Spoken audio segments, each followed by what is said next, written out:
This is game one of a Gothic Draft tournament that we had at FAB Foundry in Portland, Oregon. At the top of the screen is a player named Kyle, and the bottom of the screen is our tournament organizer, Kevin. We've been having a lot of fun with Draft for Gothic locally. A lot of our players are leaning into limited format here since the set has just released, and they're still building their collections. So this draft event, I think we went 3 to 4 rounds. We went 3 rounds and we had some people drop. We did a 4th round. This is just a for fun draft, so there weren't like a ton of prizes. It was pack per win for the first 3 rounds. It looks like neither of them pulled an avatar in the draft. Like the exceptional avatars in this set, 2 or 3 of them are pretty good. I think your chances of winning, if you can build a good deck, go up pretty high if you're able to catch like a necromancer or a savior. The Harbinger is I don't know if like Harbinger is necessarily better than Spell Slinger or not. You have to want to gamble. You have to want to roll that die and see if you can get a portal in an advantageous square on the mat. And I think like a Harbinger, ideally you also want you want a decent amount of Void Walk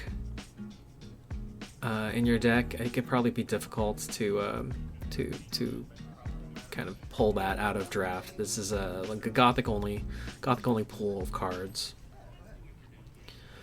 Kevin with a quick start. He's got an Algae Bloom into is it a Surava Townsfolk?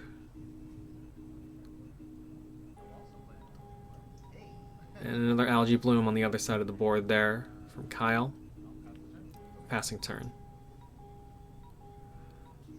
Algae Bloom is like the blooms. I feel like unless you have something better in your hand, sight-wise, I feel like the blooms are more valuable to play on a later turn to catch that threshold that you may need. If you're looking at your sights though, and your thresholds are all set, I guess it doesn't really matter. Going first with the sort of Townsfolk, I don't know if there's a lot of value per se to having your turn 1 play as first player, B to just play it on your home site. It's going to take a minimum of 2 turns and potentially 3 or 4 turns to get to your opponent, and that's if Kyle. It's 2 turns if Kyle meets him in the center, and he does. But if he didn't, if he played off to the side, it would have taken another 1 to 2 turn march just for that Surava. Are those sort of townsfolk to get to somewhere that they can attack. 2 mana from Kyle for Lucid Dreamer. Lucid Dreamer does have Void Walk. So it can be cast into the void, and it has a cool ability that allows him to cast his minions to that void square, and they gain Void Walk until they leave the void. I believe that's how that card works. It is adjacent to Kevin's site. Kevin could create a void under there and attack. And unless they have Airborne, which I don't recall them having Airborne, I think that would be the play that I would do here. I would play a site under Lucid Dreamers to force them onto a site out of the void, give them somewhere for the Sarava Townsfolk to attack into, and then just do that trade. I can't think of I can't imagine you're gonna get too much more value out of the townsfolk.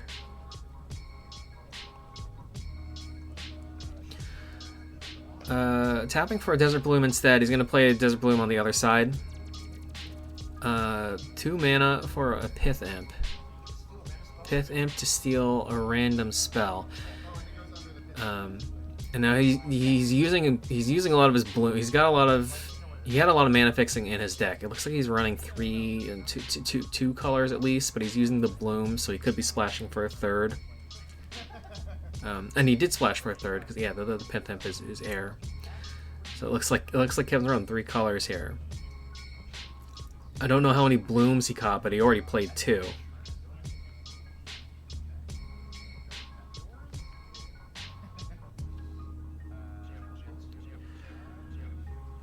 Kyle's turn. He's drawing a sight for turn, so he should have 2 side options there. It looks like there's is that a Peculiar Port? Is that what that card is? And then maybe just the Spire in his hand. I did double check. Lucid Dreamers doesn't have Airborne, so I think if I had been Kevin, that was probably the play that I would have done. I would have just played the Bloom under it instead, and then traded with the Townsfolk. Kevin playing out of Spire. 3 mana in his mana pool, and he's gonna play a Moss Troll. Moss Troll to the Void square where Lucid Dreamers are. It comes in with Stealth.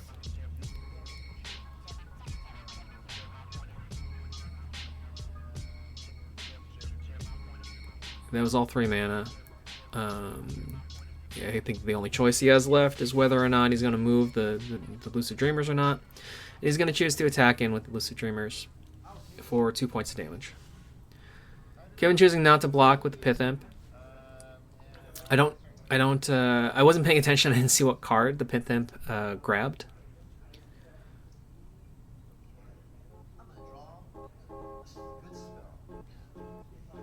But if it was anything useful, I mean, it's in Kevin's best interest probably to keep it out of Kyle's hand for as long as possible, just so he doesn't have that piece of advantage that he could potentially play. Kevin's tapping for it looks like another bloom. Yeah, another algae bloom. Deciding where he's going to play that. He's gonna play out to the corner of the map here. It looks like he's going wide on his site placement.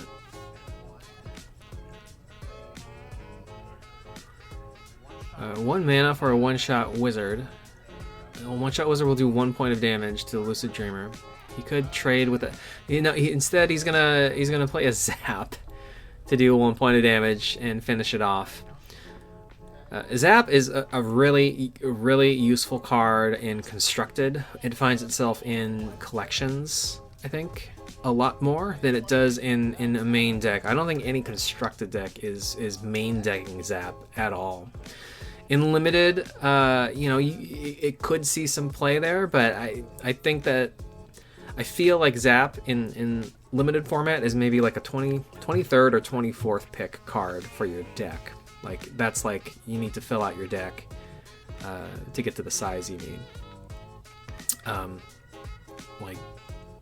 Literally, if there's anything, in my opinion, I think if you have any other options, so like if you have another minion body that you can shove in there, or if you have a more impactful spell, it might be worth putting in there.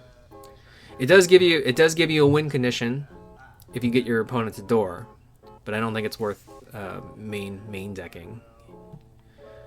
Ice Shards to remove the Townsfolk, and I think they played that incorrectly. They shot all 3 projectiles, and they went the entire span of the board there. And the projectiles melt after the 3rd step, so they only affect like the first 2 steps. They're not like shards. They're not just another like magic missile or firebolts. They have like an additional limitation to how they play.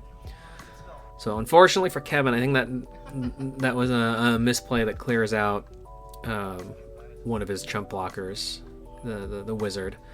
Troll attacking in from the void for 3 points of damage there. We saw. If he had still had the wizard, I guess he would have had the option to chump block it, or keep it on board there to kind of give him some more options. On this turn, for example, if the one-shot wizard was still here, it could attack in for a point of damage, and then if he had a way to deal an additional 2 points of damage, which it looks like he does, he could have cleared out that troll. Instead, he's playing out a Sea Witch, which is not a super strong play in my opinion. Like, it really just he's putting it up as kind of like the sacrificial minion blocker. It's within range of the troll. Kyle can choose to just attack it, and it buys him a turn from taking damage from the troll, but it doesn't really stop Kyle's momentum at all, since he'll still have mana open to play his spell on this turn and do what he wants. In Kevin's hand, I did see peeking out he had a Hot Wheel, so I think that would have been a stronger play if they had left the one-shot wizard on the table. One-shot wizard could have attacked into the troll for a point of damage. Hot Wheel could have rolled forward and done 2 points to clear it out. Kyle playing Algae Bloom, 2 mana for a Gift of the Raven. Gift of the Raven onto the troll. He's drawing a spell off of the Gift of the Raven, attacking, to remove the chump blocker that Kevin just put out, and then Kyle's gonna heal 3 points of damage off of the troll from that gift. Casting a Drowned Submerged, has to be submerged. And then passing turn. I'm not a huge fan of the Drowned and the Earth equivalent, Entombed, where they have Burrow and Submerge, but they have to be cast underground. They're costed sort of like a Bosk Troll from Beta, but obviously worse in some ways, tempo-wise, just because they are cast under a site and then they take an additional turn just to get up, unless you have some sort of trick to get them up. Situationally, they could be better if you have a trick to get them up above the surface, and then also get them to take a step and attack or something like that. And defensively, they can be okay if you play them under a site and your opponent has to go to that site. But it's a lot of work to essentially get it to just be a Bosk Troll. And the whole value of a Bosk Troll is that it is undercosted, so you get it out on turn 2, you get the 3 power body on the board. Kevin playing an Angry Mob. Angry Mob, unfortunately, does not have a target for its Genesis ability. Normally, when it comes in, it can kill an adjacent elite or unique minion, which Kyle unfortunately does not have on the board right now. It is a 3 power body, so potentially it could just trade. It could trade with the Moss Troll. And I think that's how that's why what Kevin's doing at this point. He's just offering it up again, kind of like he did with the Sea Witch. Kyle playing Awakened Tools onto the Moss Troll. He's gonna just use the draw spell and not cast anything. So he's just using it for a card cycle.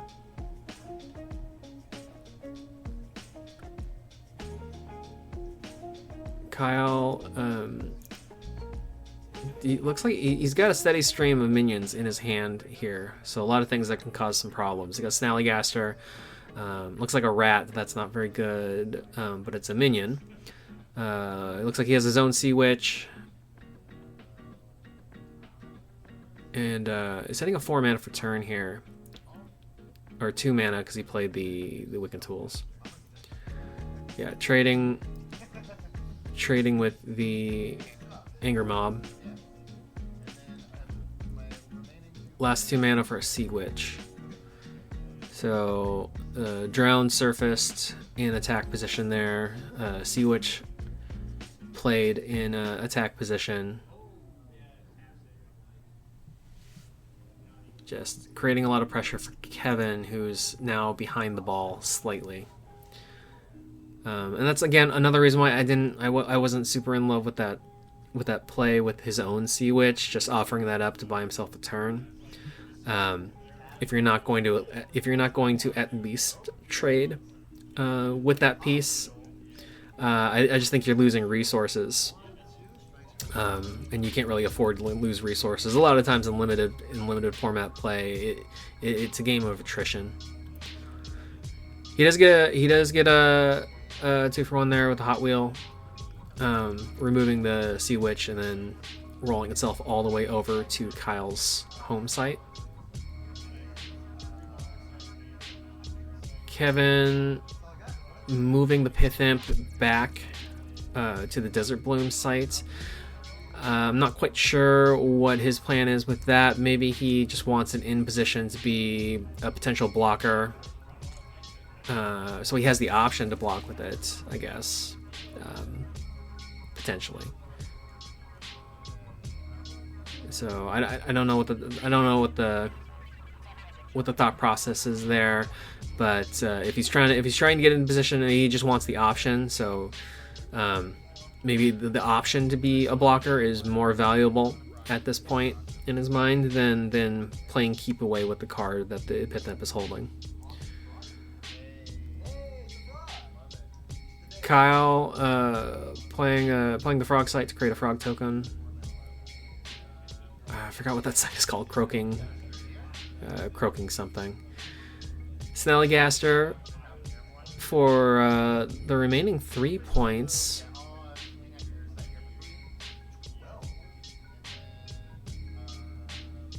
And then swinging for 3 points with the Drowned. No blockers, so that'll be 3 points to Kevin. Snallygaster is a solid body in Gothic Limited. Like I'm always happy to see it if I'm able, like in a draft, if I'm in a position to be able to grab it. It's a good body that can make up kind of like the meat of your deck if you're in air. I think it is 2 air threshold. So you have to kind of like, your deck has to commit to air as one of the core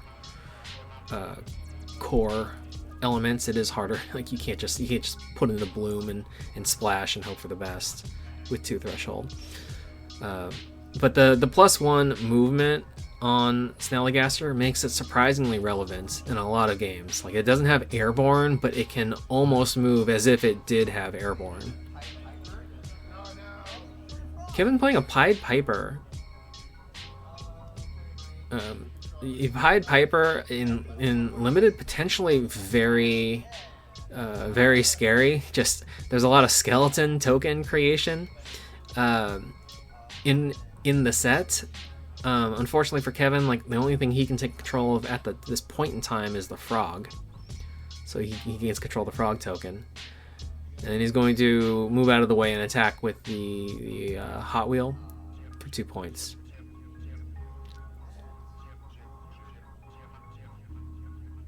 And I think the only thing he played was Pied Piper. He's considering any other plays that he has. That leaves him with 4 mana this turn. He's a lot of mana. I think the problem is that the cards in his hand are dwindling down. I think I only see like 2 cards in his hand at this point. Moving the frog over, just kind of, I think, just getting it in position to be able to do something.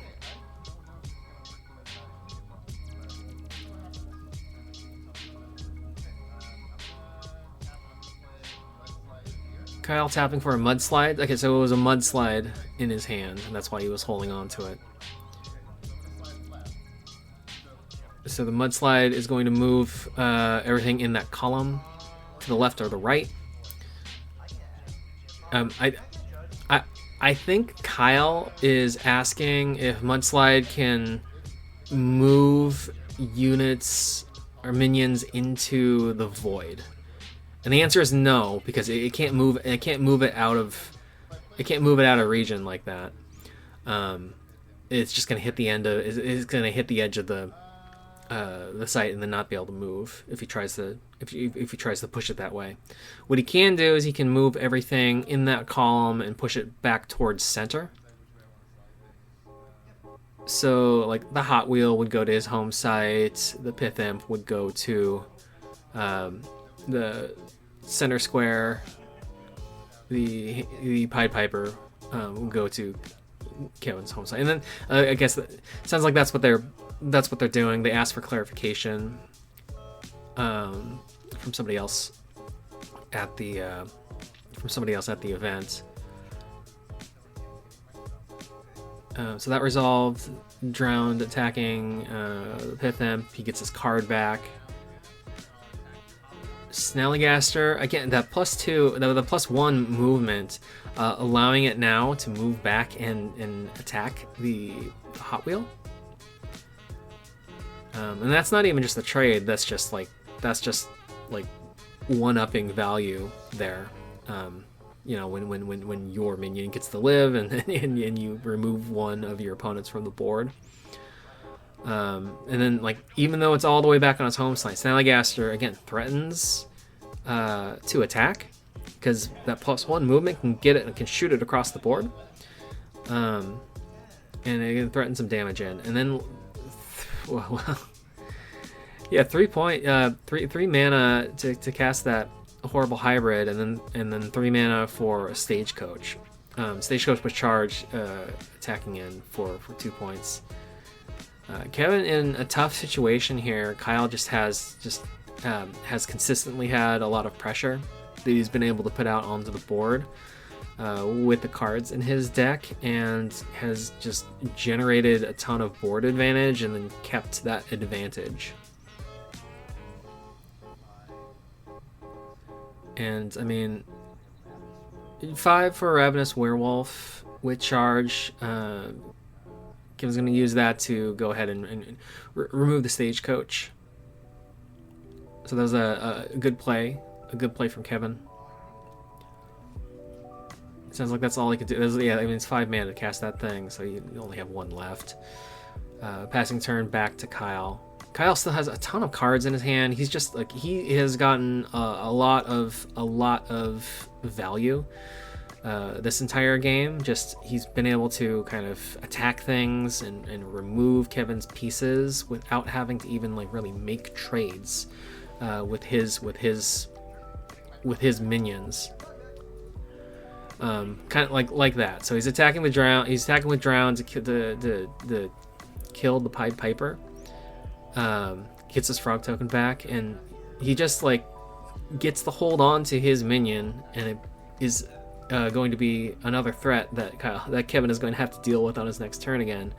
And they're all like, everything he has on the board right now, they're all like 3 power bodies. Yeah, Horrible Hybrids 3, Snallygaster 3, Drowned 3. It all adds up.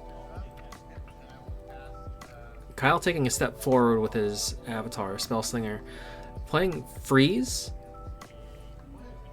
to target nearby and disable the wolf until his next turn, and then attacking with the Horrible Hybrid for not 3 points of damage because the site was warded, but it does break the ward. Freeze is an interesting card. Again, like, it rarely sees play in Constructed. I don't know what kind of deck would play it. Maybe a Battle Mage deck or something. But typically there are better cards to put in your Constructed deck. In Limited, I don't know how good that card is. Like, maybe, like, I feel like I personally feel like Freeze is like, it's like a 23rd or 24th card. It's like, you're getting to the end of your pool, looking for things to put in. All of your quote playables, the things that you actually want in the deck, have already gone in, and you're just like kind of like looking for things to fill those last 1 to 2 slots.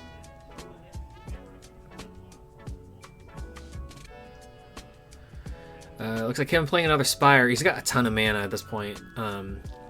Another thing that from my experience and what I've observed in the game is that like limited format in Gothic goes long, so you get to turn 6, 7, 8, 9. Kevin played Ignited for 3 to trade with the Drowned to remove that piece. Yeah, I think that was the play. He couldn't have traded with the Snallygaster instead, which is a more high value target just because of its ability, because the rats are there to block. So just getting the trade is decent for him at this point. He's still behind the curve here. He's got his own Snallygaster threatening to trade with either the Horrible Hybrids or Kyle's Snallygaster.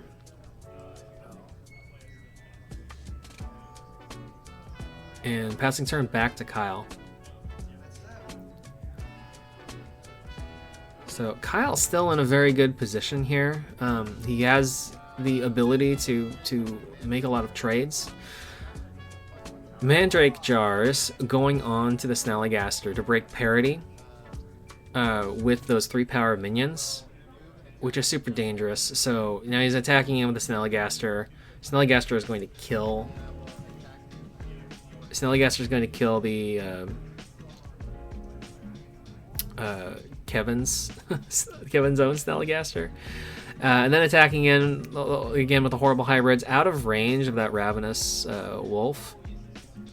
I think the Wolf has +1, but it can't get there to defend because it's just a little too far away.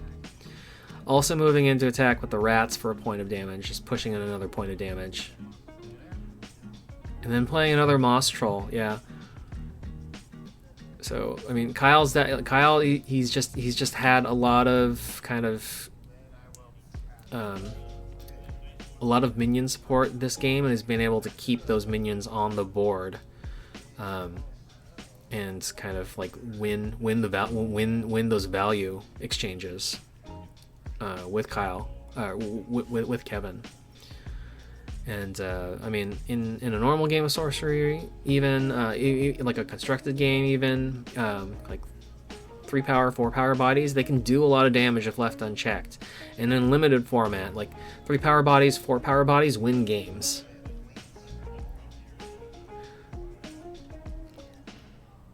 Kevin playing a Flaming Skull to just at least get another blocker on the board here. It does have Airborne, so that's nice. 2 mana. I mean, he only has 1 card left in his hand. It looks like it's a Mesmer Demon, I think. He has the mana to play it. So he's going to play out Mesmer just to get another blocker. He's going to play another one, just to get another blocker out, and then pass turn. So he's got the wolf, the skull, the mesmer. So he's got like a decent amount of blockers at this point. They're not enough to deal with everything. And I believe he's out of cards now, so he's in top deck mode.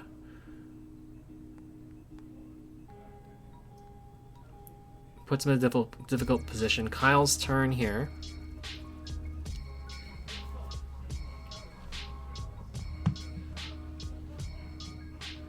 Especially with a Mandrake Jar.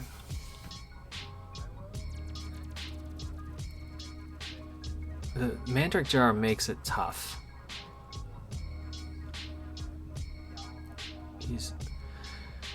Kevin choosing to just block, to defend with the Mesmer and just chump it.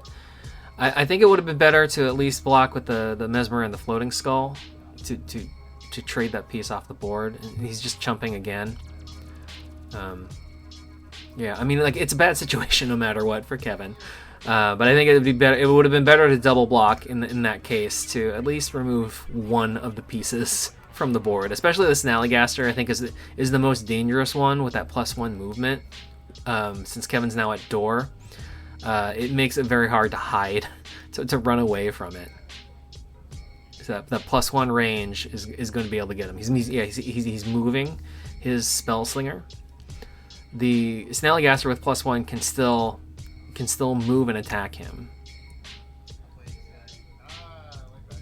3 for a barging Barghest. 3 power body. 3 power body. Again, that Mandrake Jar is going to do a lot of work here, and going to prevent Kevin from being able to make trades with his 3s and Kyle's 3s. So that Snallygaster is just going to move in and attack and kind of do its thing again.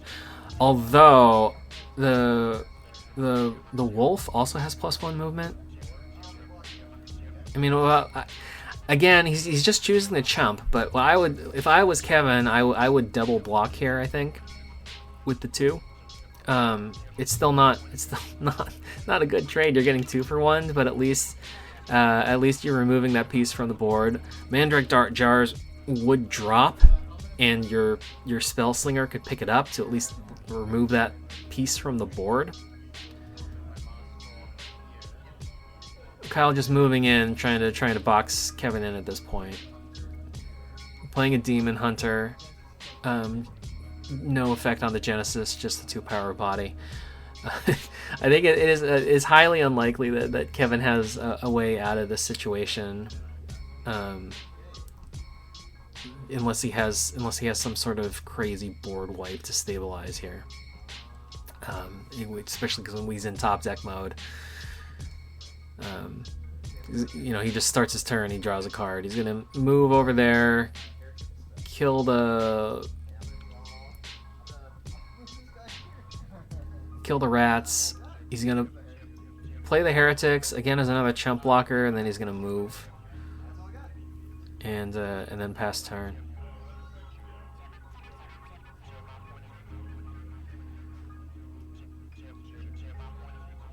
So Kyle starts his turn here. Still no kill spell, but he's got a lot of things in his hand that he can use to block to corner Kevin on the board here. It's just going to take another turn or 2. Choosing the trade with the wolf and the troll. Snallygaster attacks in. Kevin chump blocks with the heretics of Seth. And with Kyle, let's see, you doing a reposition, moving with the horrible hybrids. Still has the hunter, moving there too, just to kind of just continue the march forward for him. Kyle double checking. I think he forgot to untap a Spell Slinger, so they both confirm that. So he untaps that.